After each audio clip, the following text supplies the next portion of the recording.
Lecture first में आप लोगों को हम बताना चाहते हैं कि भौतिक राशियाँ क्या हैं और भौतिक राशियाँ और इसको मापने की इकाई कैसे हम निकाल पाएंगे। ग्रुप डी में इसके अगर ये चैप्टर आपका तैयार होता है तो 2 नंबर अपना फिर साफ कर पाएंगे। और ये चैप्टर जैसे लगभग आप मिसलेनियस टाइप का चैप्टर है, जब चैप्टर पढ़ लेते हैं तो उसमें से 2-4 ऐसे यूनिट होते हैं जिनको आपको यूनिट याद रखना होता है, लेकिन जब आप बहुत डिटेल नहीं पढ़े होते हैं तो वो आपके लिए थोड़ा सा जटिल बन जाता है। तो इसलिए इस जटिलता को आज हम सरलता में बदलने के लिए हम आप यहाँ पर देखेंगे। लगभग 45 मिनट अगर आप ब्लैक बोर्ड पर हमारे साथ रहेंगे तो ये जो कठिनाई है ये सरलता में बदल जाएगी। ठीक है, आइए देखते हैं। भौतिक विज्ञान की श्रेणी में जब हम पढ़ना चालू करते हैं तो पहला चैप्टर ही यही होता है, भौतिक राशियाँ। देखिए जो राशियाँ होती हैं,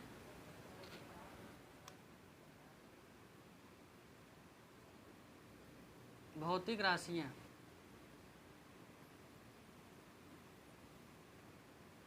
ठीक। अब ये जो भौतिक राशियाँ हैं इसमें इनको कितने भागों में बांटा गया है?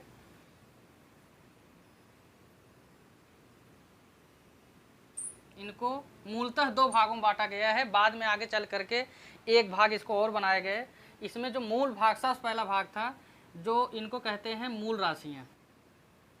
मूल राशियाँ, इनको आप इंग्लिश में बोलते हो फंडामेंटल यूनिट, ठीक। और दूसरा है व्युत्पन्न राशियाँ, इनको आप बोलते हो डिराइव यूनिट, ठीक। अब देखो सब समझें। मूल राशियाँ परीक्षा में पूछा जाता है, सबसे पहले इसकी परिभाषा से ही क्वेश्चन बन जाते हैं। सर मूल राशियाँ किसे कहते हैं, ये प्रश्न आ जाता है। और नीचे जो चारों ऑप्शन होते हैं उसमें लिखा रहता है कि ये जो मूल राशियाँ होती हैं अगर इनको रिप्रेजेंट करना है, इनको किसी की ज़रूरत नहीं होती है, ये स्वतंत्र होते हैं। इनको रिप्रेजेंट करने के लिए अन्य राशियों की कोई भी ज़रूरत नहीं होती, फ्री होते हैं, ठीक। ये स्वतंत्र रूप से यूज किए जा सकते हैं। और इनकी संख्या हमारे भौतिक विज्ञान में 7 है। कितनी है? 7 है। लेकिन भौतिक विज्ञान में इन केवल 6 यूज होते हैं। एक जो होता है वो केमिस्ट्री में यूज होता है। कहाँ पर? केमिस्ट्री में यूज होता है, जबकि 6 कहाँ यूज होते हैं? फिजिक्स में यूज होते हैं। ये हो गया। और ये 6 जो मूल राशियाँ हैं उनको, और पूछा जाता है मूल राशियाँ तो हो गया, मूल मात्रक किसे कहते हैं? सर मूल राशियों की मापने की इकाई को ही मूल मात्रक कहते हैं, जिसको आप इंग्लिश बोल सकते हो फंडामेंटल यूनिट। और यहाँ आप लिख सकते हैं 7 मूल राशियों को मैं नाम लिख रहा हूँ। पहला लंबाई, लंबाई हो गया। दूसरा समय, तीसरा द्रव्यमान, 4 नंबर विद्युत धारा,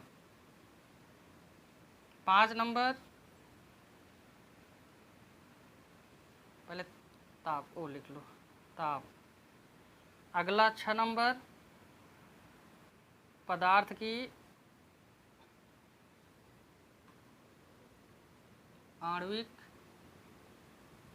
आणविक मात्रा और ज्योत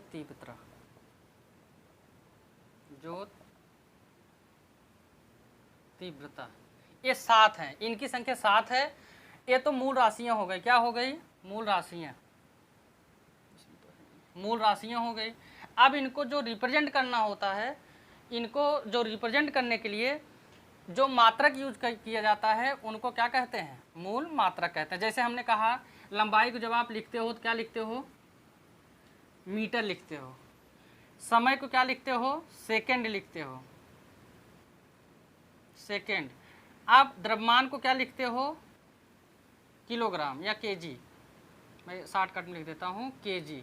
क्या किस में लिखते हो? केजी। विद्युत धारा क्या लिखते हो सर? एम्पियर। इसको क्या हो गया? कैपिटल ए से। ताप को किस में लिखते हो? केल्विन। इसमें काफ़ी लोग कन्फ्यूजन रहती है। अगर पूछा जाए ताप का एसआई मात्रक क्या है तो आप बोलेंगे केल्विन, ना कि डिग्री सेल्सियस। लोग मैक्सिमम डिग्री सेल्सियस लगाते हैं। एक केल्विन होगा, इसको कैपिटल की से। पदार्थ की आणविक मात्रा को मोल। अगर आप सही केमिस्ट्री पढ़ रहे होंगे तो आप पीएच मान जहाँ पढ़े होंगे वहाँ जब हाइड्रोजन आयन का या OH आयन का कंसंट्रेशन बोला जाता है तो वहाँ मोल बोला जाता है। वहीं इसकी मात्रा को किसी भी बिलियन में किसी भी आयन का जो कंसंट्रेशन होता है उसको हम मोल से लिखते हैं, वहाँ की बात करता है। जो तीव्रता को कैंडिला। ठीक, ये हो गया। ये सातों राशियां हो गई, ये सातों मात्रक हो गए। यहाँ से क्वेश्चन पूछा जाता है, जैसे पूछ लेता है विद्युत धारा निम्न में से कौन सा मूल राशि है। इसमें से पता लगा 3 दे दिया, मतलब 3 दे दे मूल राशियाँ, 1 दे दे व्युत्पन्न राशियों से। अगर पूछ ले निम्न में से कौन सी व्युत्पन्न राशि है, आप व्युत्पन्न राशि साथ चले जाएंगे। अगर पूछा जाए 4 दिया रहे, उसमें से 3 व्युत्पन्न राशि दिया रहे, 1 मूल राशि दी रहे, पूछा जाए मूल राशियाँ निम्न में से कौन है, इसी सातों में से एक होगी मूल राशि। कौन कौन है एक बार हमारे साथ बोलेंगे। लंबाई, समय, द्रव्यमान, विद्युत धारा, ताप, पदार्थ की आणविक मात्रा, ज्योत तीव्रता। मात्रक हम देख लेते हैं। लंबाई का मात्रक मीटर, समय का मात्रक सेकेंड, द्रव्यमान का मात्रक केजी, विद्युत धारा का मात्रक एम्पियर, ताप का मात्रक केल्विन, पदार्थ की आणविक मात्रक मोल और ज्योत तीव्रता का मात्रक कैंडिला।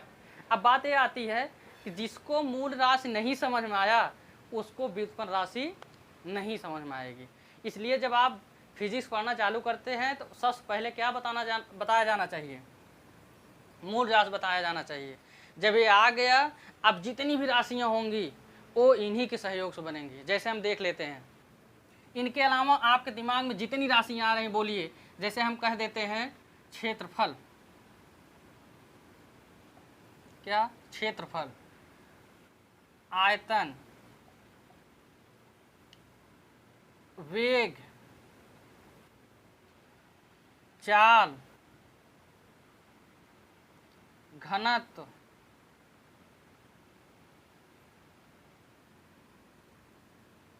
विभवांतर, कार्य, सामर्थ्य, ऊर्जा, वैद्युत ऊर्जा, कुछ भी, गतिज ऊर्जा,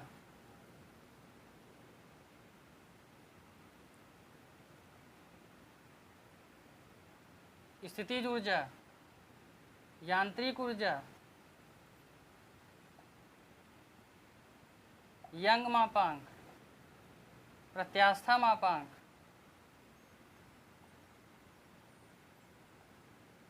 आयतन प्रत्यास्था मापांक,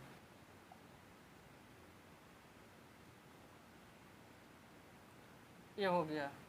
अनुप्रस्थ प्रत्यास्था मापांक, अनुप्रस्थ,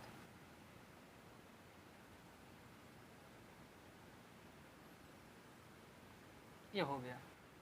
जितनी भी चीज़ें लिखी हैं इसके अलावा बहुत हैं, इनकी संख्या सीमित नहीं है, असीमित संख्या है। जितनी चीज़ें आपको दिख रही हैं हम 2-4 एग्जाम्पल इसमें से ले रहे हैं, और ये दिखाने के लिए कि कैसे इनको हमको अगर इनके बारे में पढ़ना है, इनको रिप्रेजेंट करना है तो बिना इनके सहारे इनको रिप्रेजेंट नहीं कर सकते। मैं यहाँ लिख रहा हूँ,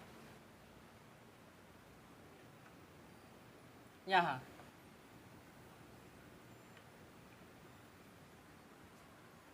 इसको मैं रेज कर दे रहा हूँ, फिर यहाँ इसको देखेंगे हम कौन व्युत्पन्न राशियों को।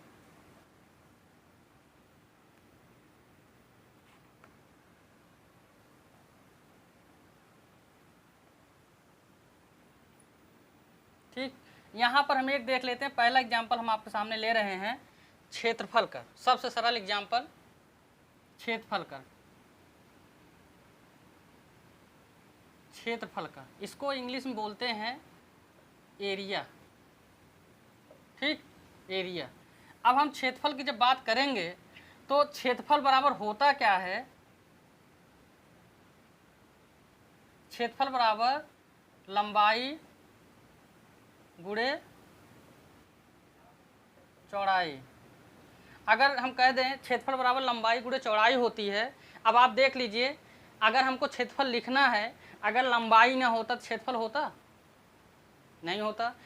अगर चौड़ाई भी एक प्रकार की लंबाई है, बस क्या होता है कि अगर हम लंबाई और चौड़ाई की बात कर लेते हैं तो ये लंबाई जो होता है बड़ी लंबाई होती है, जबकि चौड़ाई जो होती है छोटी लंबाई होती है। इसलिए हम इनका नाम अलग करने के लिए एक को लंबाई बोल देते हैं, एक को चौड़ाई बोल देते हैं। क्लियर। अब आप बात कर रहे होंगे, यहाँ पर आप एक चीज़ देखे होंगे कि ये जो लंबाई कहाँ आया था, ये फंडामेंटल यूनिट है। कौन है? फंडामेंटल यूनिट है। ठीक, तो कहने का मतलब फंडामेंटल यूनिट से कौन उत्पन्न होता है? Derive unit. अब आप एक चीज़ देख रहे होंगे, जब तक फंडामेंटल यूनिट अगर ना रहा होता तो क्षेत्रफल आता नहीं आता। क्यों? क्योंकि क्षेत्रफल में लंबाई आता है। लंबाई कहाँ से आती है? फंडामेंटल यूनिट से आती है। इसलिए अगर पूछा जाए क्षेत्रफल कैसी राशि है तो कहेंगे व्युत्पन्न राशि है, या कहेंगे डेराइव यूनिट है। कैसा है? डेराइव यूनिट है। अब हम बात कर लेते हैं, और अगर इसकी मात्रक की हम बात करें, देखो लगे हाथ मात्रक बात कर लेते हैं। लंबाई का मात्रक सर मीटर, चौड़ाई का मात्रक सर मीटर। मीटर गुणे मीटर बराबर मीटर स्क्वायर। इसका मात्रक क्या होगा? Metre square. जब भी कोई भी क्षेत्रफल, कोई भी अनुप्रस्थ क्षेत्रफल, अनुदैर्ध्य क्षेत्रफल, कोई भी क्षेत्रफल आए, उसका मात्रक हमेशा क्या होगा? कभी लोग कंफ्यूज होते हैं, बेलन का क्षेत्रफल या किसी का क्षेत्रफल, जैसे हमने कहा किसी का क्षेत्रफल हो, आयत का क्षेत्रफल, वर्ग का क्षेत्रफल, घन का क्षेत्रफल, घनाभ का क्षेत्रफल, जितना भी है क्षेत्रफल आएगा तो उसका मात्रक क्या होगा? मीटर स्क्वायर होगा। ये बात हो गया। अगर हम बात कर लेते हैं आयतन की, ये आयतन हो गया, इसको कहते हैं वॉल्यूम। वॉल्यूम, इसमें क्या होता है, आयतन में सर लंबाई, चौड़ाई गुणे ऊंचाई, तीनों यूनिट आते हैं। लंबाई, चौड़ाई गुणे ऊंचाई, तीनों आ गई। अब हम देख लेते हैं, देखो यहाँ लंबाई आ गया ना, ये भी एक लंबाई है, ये भी एक लंबाई, लेकिन सबसे बड़ी लंबाई क्या है? ए फिर ए फिर ए। अगर हम कहें, अगर हमको लंबाई या दूरी न मिलती तो क्या हमें आयतन मिलता? नहीं मिलता। इसलिए कैसा यूनिट है, मैं जहाँ डी लिखूँगा उस समय डेराइव यूनिट है। ये क्या है? डेराइव यूनिट है। तो आप यहाँ से सिद्ध हो गया कि ये व्युत्पन्न राशि है। और अगर हम इसकी मात्रक की बात करें तो इसका मात्रक 1 यम, इसका भी मीटर, इसका भी मीटर, तीनों का इनटू करेंगे तो मीटर पावर 3। आयतन का मात्रक मीटर क्यूब, चाहे घन का हो, चाहे घनाभ का हो, चाहे बेलन का हो, चाहे शंकु का हो, चाहे जिसका हो, चाहे प्रिज्म का हो, सब का आयतन क्या होगा? Metre cube. और क्षेत्रफल होगा तो मीटर स्क्वायर। ये दो चीज़ हो गए। तो कहने का मतलब क्षेत्रफल भी व्युत्पन्न राशि है, आयतन भी व्युत्पन्न राशि है। अब हम ले लेते हैं वेग और चाल। ठीक,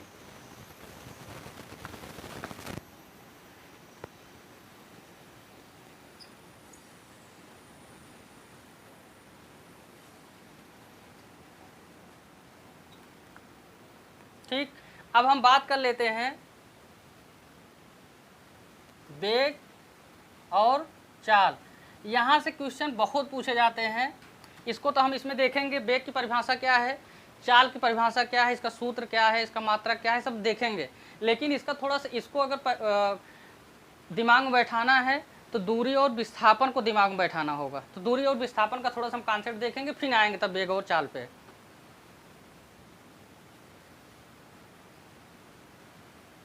कॉन्सेप्ट हम बात कर रहे हैं दूरी। जैसे दूरी क्या है, पहले दूरी और विस्थापन में हम समझ जाते हैं। जैसे मान लेते हैं कि हम इंडिया से हम गए, कहाँ गए? अमेरिका चले गए। और इंडिया से अमेरिका की दूरी जो है 5000 किलोमीटर है। कितना? 5000 किलोमीटर। और अमेरिका से हम चले गए जापान। यहाँ अमेरिका से जापान 2000 किलोमीटर है। एग्जैक्ट रीडिंग नहीं है, ये आर्बिट्रेरी रीडिंग है। जापान से हम चले गए लंदन, और लंदन से फिर हम वापस आए हैं अपने यहाँ। यहाँ से ये दूरी हो गई 3000 किलोमीटर। और ये दूरी हो गई 1000 किलोमीटर, तो या 300 किलोमीटर और ये 100 किलोमीटर। मैं 1000 इसको बोल देता हूँ, इसको 3000 बोल देता हूँ, ठीक। ये हो गई दीदी, ये हम छाप दिए। अगर हमसे पूछा जाए कि आप इस समय कितनी दूरी तय करके आ रहे हो, हम कहेंगे 5000 ए, 2000 ए, 3000 ए और 1000 ए, सब जोड़ लीजिए, ये हो गई कुल दूरी। दूरी माने निश्चित समय में आप कहाँ कहाँ गए हो, कहाँ से कहाँ तक, सब दूरी जोड़ते हुए चले आइए। जितना लंबाई आप तय किए हो वही पूरा दूरी होगी। लेकिन विस्थापन में ये चीज़ नहीं होता। विस्थापन ये कहता है आप चाहे जहाँ जाइए, लंदन जाइए, अमेरिका जाइए, जापान जाइए, कहीं जाइए, हमसे इससे नहीं मतलब है। आप कहाँ से गए थे और कहाँ पे हो इस प्रेजेंट टाइम जब हमसे आप बात कर रहे हो, उसके बीच की लंबवत दूरी वही विस्थापन होती है। जैसे हम बात कर लेते हैं, अगर आप इंडिया से गए हो, इंडिया फिर आ गए हो, अगर हम दूरी की बात करें, सर दूरी कितनी होगी? 5000 प्लस 2000 प्लस 3000 प्लस 1000, कितनी हो गई? 5 2 7 7 3 10 1 11000 किलोमीटर। कितने हो गए? 11000 किलोमीटर कुल टोटल डिस्टेंस हो गया, टोटल डिस्टेंस हो गया। लेकिन अगर हम कहें विस्थापन की बात कर लें, इसकी बात कर लें, मैं हम बात करता हूं विस्थापन की। विस्थापन को इंग्लिश में बोलते हैं डिस्प्लेसमेंट। डिस्प्लेसमेंट, ये हो गया विस्थापन। अगर हम कहें, यही प्योर एग्जांपल आप लीजिए, यही श्योर एग्जांपल। अगर हम बात करें इंडिया से आप चले अमेरिका गए, अमेरिका से चले जापान गए, जापान से गए लंदन गए, और चले फिर आ गए इंडिया। आप चले कहाँ से? इंडिया से। पहुँचे कहाँ हो जब हमसे आप बात कर रहे हो? इंडिया में हो। देखो, तो इसका मतलब इंडियंस चले थे, इंडिया में पुनः आ गए, जब हमसे बात कर रहे हो दोबारा कि हम कितनी दूरी चले हैं, तो इसका मतलब है विस्थापन कितना हो गया? सर 0। अगर हम कहें विस्थापन यस बराबर कितना होगा? 0। दोनों में अंतर समझ लीजिए। यह व्यक्ति जितना चला है पूरा, उसका टोटल योग कर दोगे तो दूरी आएगी। लेकिन अगर हमको विस्थापन निकालना है तो उसको देखोगे वो कहाँ था और कहाँ है इस समय। अगर इंडिया से गया था, इंडिया आ गया, तब तो विस्थापन कितना होगा? 0। तब तो विस्थापन 0। लेकिन अगर हम बात करें अभी इंडिया लौटा नहीं हो, जब गया था, इंडिया से गया था, अभी लंदन में लटका हुआ है, वहीं पड़ा हुआ है, और हमें पता है कि लंदन से यहाँ तक की जो दूरी है 1000 किलोमीटर है। ये यहाँ से यहीं है, मतलब राम मान लो लेते हैं कि राम यहाँ से गया था, आज राम कहाँ है? लंदन में है। और हमको सवाल में दे दिया जाएगा कि इंडिया और लंदन के बीच की जो लंबवत दूरी है वो कितनी है? 1000 किलोमीटर। तब अगर हम कहें कि लंदन में है, वो चला इंडिया था, इस समय प्रेजेंट टाइम लंदन में है, तो उसका विस्थापन कितना होगा? सर कितना होगा? ये सब जो दुनियादारी किया है, इस दुनियादारी से मतलब हमारी नहीं है। उसका हमसे विस्थापन में केवल कहाँ से चले थे और कहाँ पे हो, इससे मतलब होता है। ठीक। अब आप एक चीज देख रहे होंगे, विस्थापन में परिमाण तो देखा ही जा रहा है, साथ साथ डायरेक्शन भी देखा जा रहा है। देख पा रहे हैं? क्यों? अगर ये डायरेक्शन ना देखा जा रहा होता तो इनका पोजीशन कैसे आप जान पाते हो, कहाँ है, कितनी दूरी पे है, ये सब जान पाते? नहीं। तो अगर हमें मैग्नीट्यूड और डायरेक्शन दोनों दिमाग में रख करके इसकी बात करनी है तो ये सदिश राशि होगी। कौन राशि होगी? सदिश राशि होगी। जबकि दूरी में अगर हम कहें कि पहले घंटे में राम 10 किलोमीटर चला, दूसरे में 50 चला, पचें में 60 चला, अगले में 100 चला, तो कितनी दूरी चला और किधर गया, कहाँ गया, इससे हमसे नहीं मतलब है। केवल हमसे दूरी चल रहा है, सब कुछ जोड़ लो, वो दूरी हो गया। तो कहने का मतलब डायरेक्शन कोई मतलब नहीं है। इसका मतलब दूरी क्या है? सर अदिश राशि है। कैसी राशि है? अदिश राशि। ठीक, इसमें घबराना नहीं है। सदिश और अदिश हम एक दूसरे वीडियो में बात करेंगे। यहाँ पर कॉन्सेप्ट था इसलिए हम थोड़ा सा बात कॉन्सेप्ट कर रहे थे। सदिश और अदिश राशि का एक हमारा वीडियो अलग से आएगा। ठीक, ये हो गया। तो ये आई होप कि आपको ये समझ में आया होगा, दूरी और विस्थापन। सर दूरी अदिश राशि है, विस्थापन सदिश राशि है, इसलिए विस्थापन से बनता है वेग और दूरी से बनता है चाल। तो अगर ये दूरी अदिश राशि है तो चाल कैसी होगी? अदिश राशि होगी। अगर विस्थापन सदिश राशि है तो वेग सदिश राशि होगी। ये परीक्षा में बहुत पूछा जाता है, लड़कों में कन्फ्यूजन रहता है। तो आज से जान लीजिए, पहला तो विस्थापन सदिश राशि है, इसलिए विस्थापन से बनता है वेग, तो वेग भी क्या होगी? सदिश राशि होगी। और ये क्या होगी? अदिश राशि होगी। इतनी चीज़ें हो गई। अब हम बात कर लेते हैं वेग क्या है, चाल क्या है, चाल क्या है। अब दोनों हमको समझ में आएंगे। जबकि अगर ये चीज़ नहीं जानते, विस्थापन और दूरी नहीं जान रहे होंगे, तब हमको वेग और चाल में जो डिफरेंट है वो चीज़ हम नहीं कर पाते। इसलिए हम ये कॉन्सेप्ट देखें। ठीक, देखिए अब इसके आगे चलते हैं।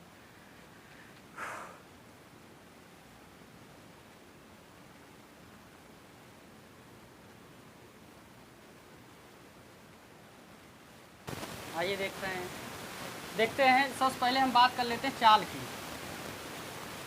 जब हम चाल की बात कर रहे होंगे यहाँ पे, इसको आप इंग्लिश में बोलते हो स्पीड। क्या बोलते हो? स्पीड। ये हो गया। अब देखो, अभी हमने बताया कि सबसे पहली बात तो ये है कि जो चाल है वो क्या है? अदिश राशि। क्या है? अदिश राशि। ऐसी राशि है अदिश राशि, पहला पॉइंट। दूसरा, इसको रिप्रेजेंट करने के लिए हमको सबसे मेन जो कंपोनेंट है वो है क्या? दूरी। क्या है? यहाँ इसका सूत्र होता है दूरी बटा समय। दूरी बटा समय बराबर चाल। अब अगर इसको परिभाषा आप लिखना है तो सीधा यहाँ समय है, समय को आप बोलोगे एकांक समय।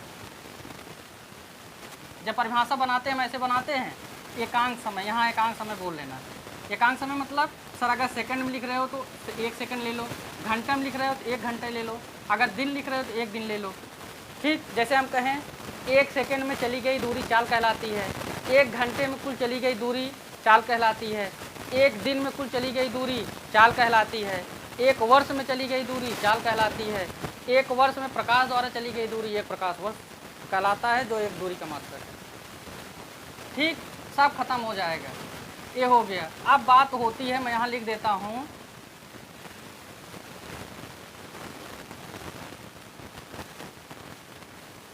एकांक समय में वस्तु या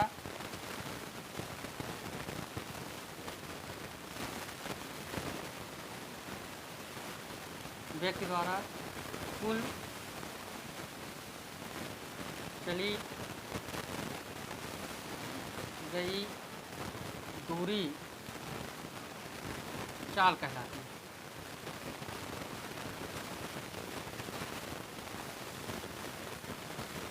ठीक, और यह एक कैसी राशि है? अदिश राशि। मैं यहाँ लिख दिया। अब बात आता है, इतने से हमारे काम चलने वाला नहीं है, इसका हमको मात्रक जानना है, सब निकालना है। कैसे हम निकाल पाते हैं? अब देखो, अगर हमको बात करना है चाल की, चाल बराबर सर दूरी बटा समय। समय। अब हम अगर इसका मात्रक हमको निकालना है तो हमको दूरी का मात्रक आना चाहिए।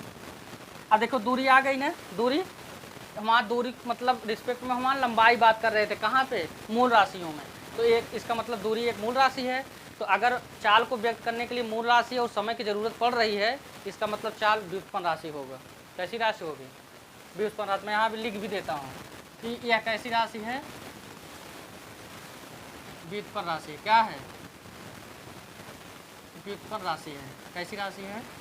व्युत्पन्न राशि है। और साथ साथ इसको दिमाग में रखना होगा, ये बहुत बार पूछा गया है। सबसे इम्पोर्टेंट टॉपिक अभी जो ब्लैक बोर्ड पर लिखा गया है यही है। ठीक, चाल जो है अदिश राशि है। कैसी राशि है? अदिश राशि है। कहने का मतलब इस यहाँ बात कर ले हैं, दूरी का मात्रक सर, दूरी का मात्रक मीटर होता है, मीटर, और समय का मात्रक सेकंड, सेकंड होता है। अगर अब हमसे कोई पूछे सर चाल का मात्रक क्या होता है, तो आप बोलोगे मीटर प्रति सेकंड या मीटर सेकंड इनवर्स। यहाँ पर अगर +1 है, ऊपर जाएगा तो -1 हो जाएगा, इसलिए हमको बोलते हैं मीटर सेकंड इनवर्स या मीटर प्रति सेकंड, ये हो गया। इतनी बात हो गई। अब चाल से संबंधित कुछ चीज़ बची नहीं। ये मात्रक हो गया, ये फार्मूला हो गया, ये कौन सी राशि है वो हो गई, ये व्युत्पन्न राशि बताता है ये हो गया, ये चीज़ ये परिभाषा हो गया। ठीक, तो ये हो गया। अब जैसे अगर इस पर न्यूमेरिकल आ जाए, एक न्यूमेरिकल हम देख लेते हैं यहाँ। मान लेते हैं हम लिख नहीं रहे हैं, हम बोल रहे हैं। जैसे मान लो राम एक लड़का है, इसका जो घर है, घर और स्कूल जाता है डेली, स्कूल और घर की जो बीच की दूरी है, मैं यहाँ ऐसे छाप देता हूँ, ये हो गया। और ये लड़का है, यहाँ से इसके घर, यहाँ ये घर है, ये घर, और यहाँ इसका स्कूल है, स्कूल की बिल्डिंग है, स्कूल की बिल्डिंग है। यहाँ से स्कूल की जो दूरी है कुल है 500 मीटर। कितना है? 500 मीटर है। और यह जब राम यहाँ से यहाँ तक जाता है तो कुल समय इसको 20 सेकंड लगते हैं। कितने सेकंड लगते हैं? 20 सेकंड, या मैं इसको लिख देता हूँ 2 मिनट, मिनट में बोल देता हूँ। ठीक, अगर हम पूछें अगर इतना मीटर की दूरी इतने समय में तय कर रहा है, अगर हम पूछें राम की चाल कितनी होगी, यहाँ मैं लिख रहा हूँ, पहले दूरी बटा समय ना, और हमने कहा दूरी किस में है? मीटर। कितने मीटर है? 500 मीटर। ये मिनट में, मिनट में है समय, इसको हम सेकंड बना लेंगे, 60 से गुणा कर देंगे, सेकंड बन जाएगा। ये इससे कट जाएगा, ये 6 दूनी 12, 50/12 इतना मीटर प्रति सेकंड। ठीक, ये हो गया।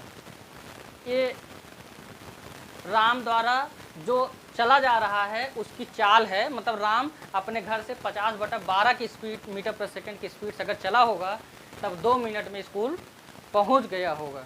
ये हो गया क्या? चाल। अब हम बात कर लेते हैं वेग की। किसकी? वेग की। इसको आप नोट करेंगे, एक एक चीज़ नोट करेंगे अपने नोट्स में। केवल वीडियो देखने से समझ नहीं आएगा, इसको नोट करिए। कुछ दिन बाद फिर इसको रिवीजन करने के लिए नोट्स की ज़रूरत होती है। ठीक, अब हम बात कर लेते हैं वेग की। वेग, इनको बोलते हैं वेलोसिटी। ठीक, ये हो गया।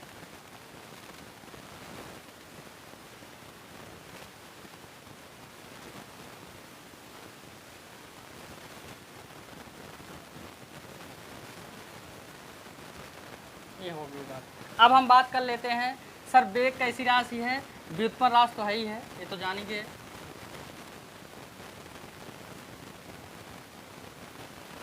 व्युत्पन्न राशि है। दूसरा ये सदिश राशि है, ऊपर हमने बताया सदिश राशि है। ये किस पे निर्भर करता है? विस्थापन में निर्भर करता है। सर विस्थापन कैसी है? ये भी सदिश राशि है। विस्थापन भी एक कैसी राशि है? सदिश राशि है। अब इसका फार्मूला क्या है? सर फार्मूला केवल एक चीज़ बदलता है यहाँ पे, जहाँ मैं दूरी लिखता था अब क्या लिखूँगा यहाँ? विस्थापन बटा समय। ये आपका क्या हो गया? फार्मूला हो गया। अगर अब परिभाषा में क्या होगा? एकांक समय में किसी वस्तु के द्वारा या वस्तु या व्यक्ति के द्वारा, वस्तु के द्वारा प्रारंभिक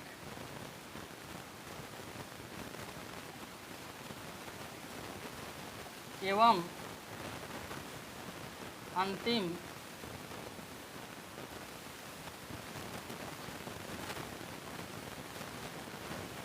बिंदुओं के मध्य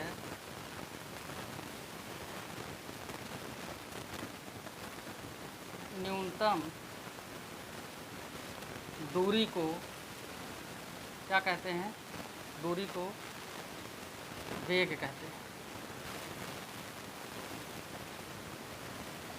अब कुछ लोग कह रहे होंगे सर यहाँ भी दूरी आप बार बार लिख रहे हो, तो यहाँ दूरी जो है विस्थापन भी एक प्रकार की दूरी है, लेकिन वहाँ पर एक केवल यही अंतर होता है, वहाँ पर जो दूरी आप लोगे प्रारंभिक, मैं यहाँ इसको वो लिख दे रहा हूँ, पोस्टअप कर दे रहा हूँ, प्रारंभिक एवं अंतिम बिंदुओं के बीच की दूरी की बात मैं कर रहा हूँ। चाहे वो, जैसे मैं अभी एक एग्जाम्पल लूँगा और उससे समझ में आएगा। तो ये हो गया, ये परिभाषा हो गई किसी व्यक्ति या वस्तु के द्वारा प्रारंभिक एवं अंतिम बिंदुओं के मध्य न्यूनतम दूरी को वेग कहते हैं।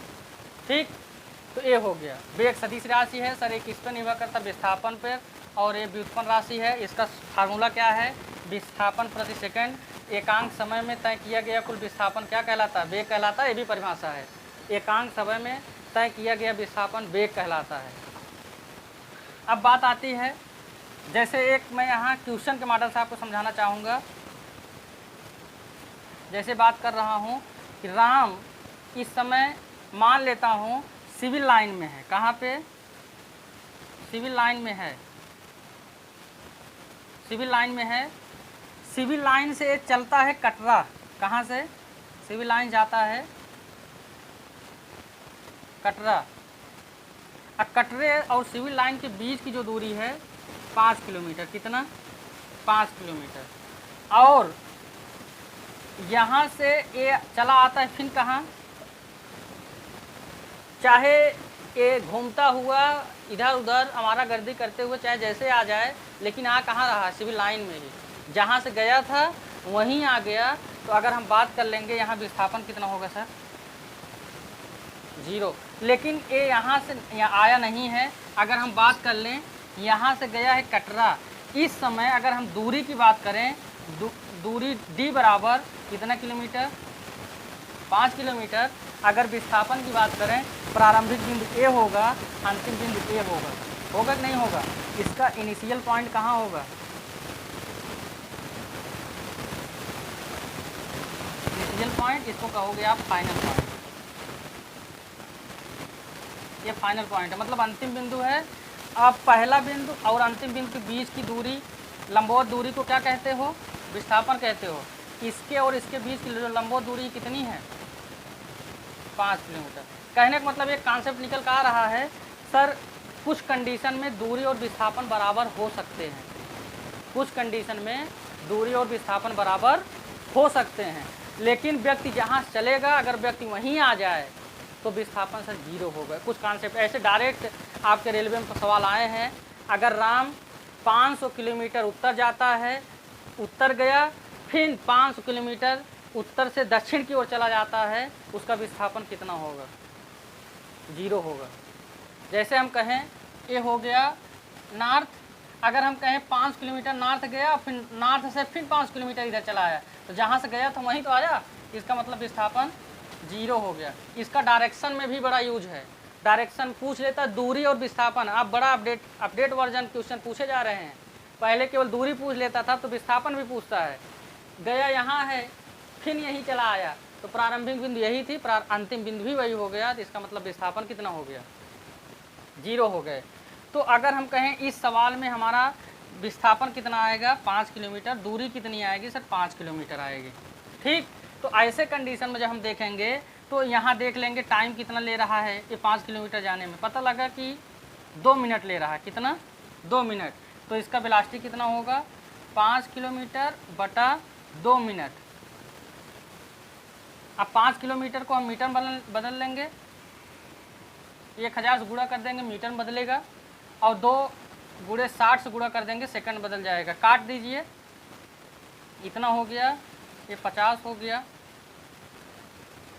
250 बटा 6। अब ये जितना आ गया मीटर प्रति सेकेंड। अब कुछ यहाँ से हम कंक्लूजन निकालते हैं, यहाँ पे हम लिखेंगे उसको, यहाँ ये कंक्लूजन जो लिख रहे हैं ये सब कहीं न कहीं पूछे गए कंक्लूजन हैं। जब क्लास 9 में हम होते थे तो यही पढ़ते थे, वेग और चाल में क्या अंतर होता है।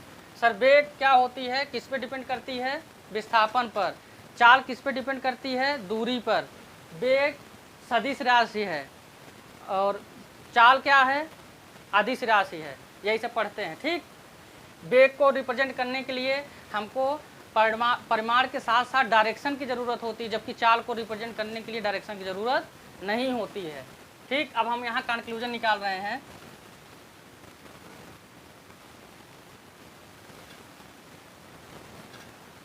ये कंक्लूजन क्या निकाल रहे हैं, यहाँ पर आप एक देख रहे होंगे वेग का भी मात्रक मीटर प्रति सेकंड आता था। किसका?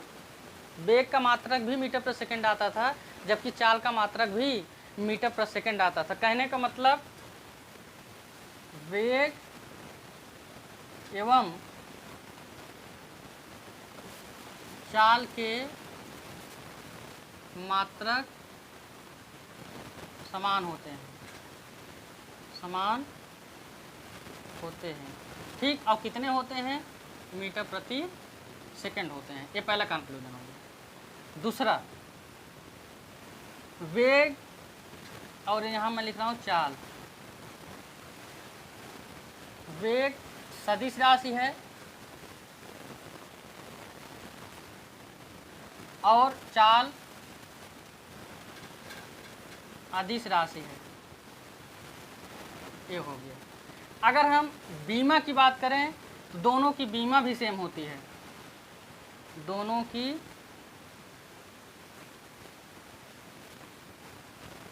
बीमा भी सेम होती है। ये हो गया।